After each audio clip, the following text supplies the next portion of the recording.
Here's something that really gets into a touchy situation in relationship between a man and a woman.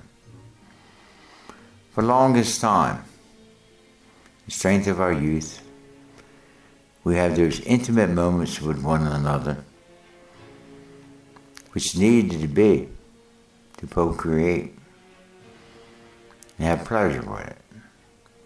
But there comes a time in the latter part of our lives, God begins to wean us from this temporary act. And to the male individual, I'm speaking as a male individual, it seems, I said, God, that's rather cruel. A woman goes through a change of life and her desires in that area of intimacy subside. And the man keeps on going. It's in many a marriage, sadly. But a guy going off with a younger woman trying to be a young stud when he's not that area anymore. He can't perform like he did in his youth. Now in that relationship and marriage, that's crazy. Seems like a cruel joke of God on humanity. But it's His way of weaning us out of this world, preparing us for eternal existence, where there is no male or female. You're not given in marriage or given, not married nor given in marriage, it says. But are like the angels, not that we're angels, we know that. It's a whole new idea of being that never got manifested in this temporal world. It was held as a mystery to the fullest of time. So I'm not talking to a young person just beginning his experience. I would expect that. Yet some, like the Apostle Paul, wanted to know Him, the power of His resurrection. That outweighed any kind of relationship you ever had with a woman. He never got married. He saw it as a distraction from what he desired in his spirit, to know Him, the power of His resurrection. Or you take like Jeremiah.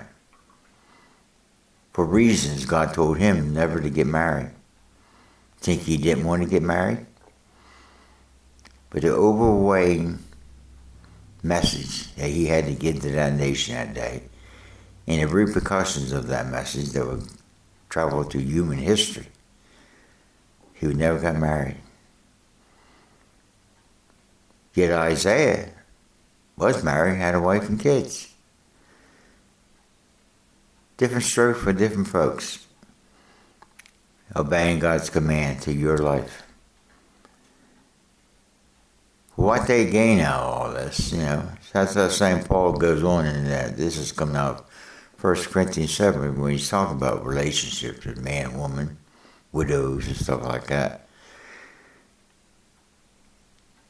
He didn't object to getting married, but say he just warned ahead of time it would be a distraction. Because the man would be concerned more about meeting the needs of his wife, and the wife would about meeting her needs of her husband. And the things of God take a back burner. Many times, sadly, don't have to. You could have all this when you become one spirit, one in spirit, and that oneness of the flesh comes about. I've seen relationships like that. I mean, this intimacy of relationship didn't interfere with it. They could go apart from one another for days, weeks, sometimes months, which Paul said brings out in that same text of 1 Corinthians 7, that they agree upon. Like being in the military, sometimes you get sent to areas of service where you can't bring your family with you, and you're separated for a year at a time. You got to be two strong individuals, where he's not tempted nor is she tempted. They both agree upon it, and they go through that year of separation, and you get back together again. But sometimes that don't work that way. A man cheats on his wife, or a wife cheats on her husband. It's sad. It happens. The main focus on understanding that these relationships are temporary. You don't have this overwhelming, steadfast gaze upon things seen because they're temporary. You learn to focus more on spiritual matters that are eternal. So that's to say that weaning has to come in our lives at some point. And you go through that weaning, and when you fight it, you resist it. Seems like more in a man than a woman. But eventually you succumb. Yield. In a good sense of the word, yield, succumbing. And you allow the Father to prepare you. Though the outward man's decaying, yet the inward man is being renewed day by day, being made fit for a new existence. You want to go through that process. You don't want to be some 80-year-old guy driving around in a 1950 Chevy, trying to retrieve his youth, trying to be some young stud, trying to fight the process that God had put us through, allowing death to interfere with our so-called view and perspective of the purpose of life. He warns us, there's no temptation taking us such to common all. But God's prepared a way of escape that you might endure it. Go through these transition changes. Flee idolatry, he says. Flee idolatry? What did you mean, Bo? He's there, wisdom, think of what I'm saying. Don't worship this life. Enjoy it. Go through its various stages of growth and change.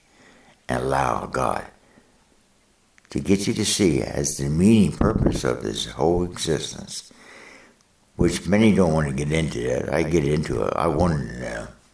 I wanted to go through these transition changes. Did I fight? Yes, I fight just like everybody else did. But at some point, like I'm saying, I look back and say, what ails me? What ailed me back then?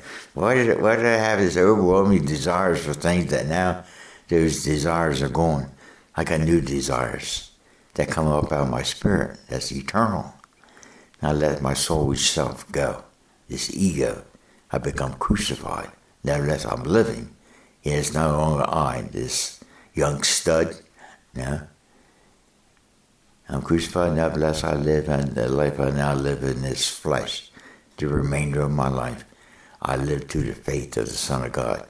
And that faith being things of substance, of eternal substance. Faith is substance, things hoped for, eternal hope. Faith is substance, things hoped for, the evidence of things not seen. You need to gain that evidence of things not seen, but you got to let this one go at some point in life.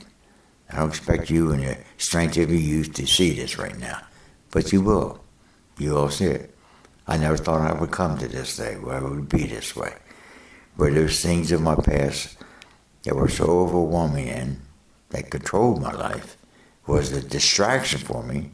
Like I said, it didn't have to be, but it was. For many, it is. To let it go and go on.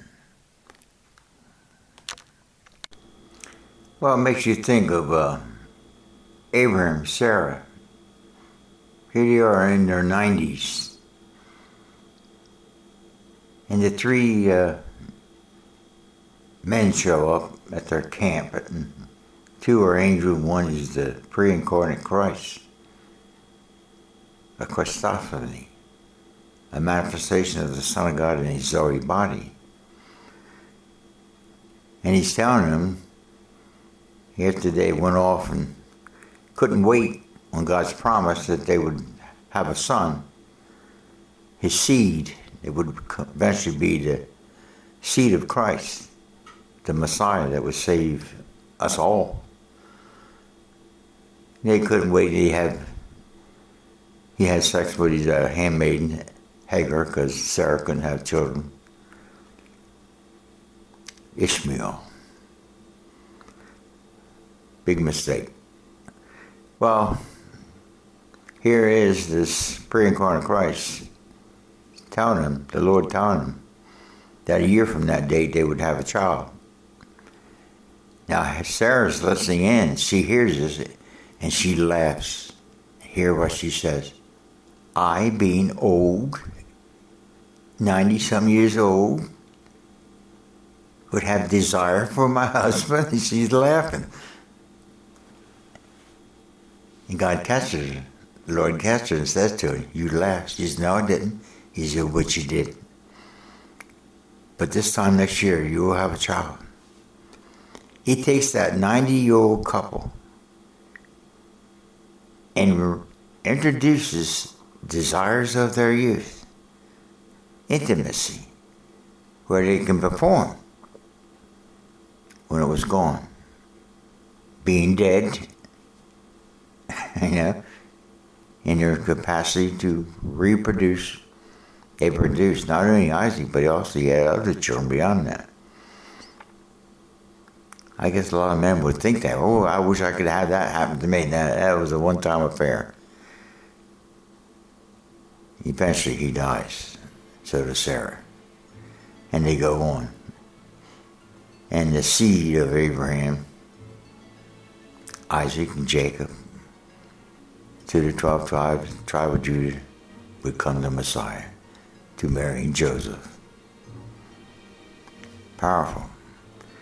So I guess it gives you some idea how God can work in relationships and wean us to prepare for a new existence. Allow Him to do that. God bless.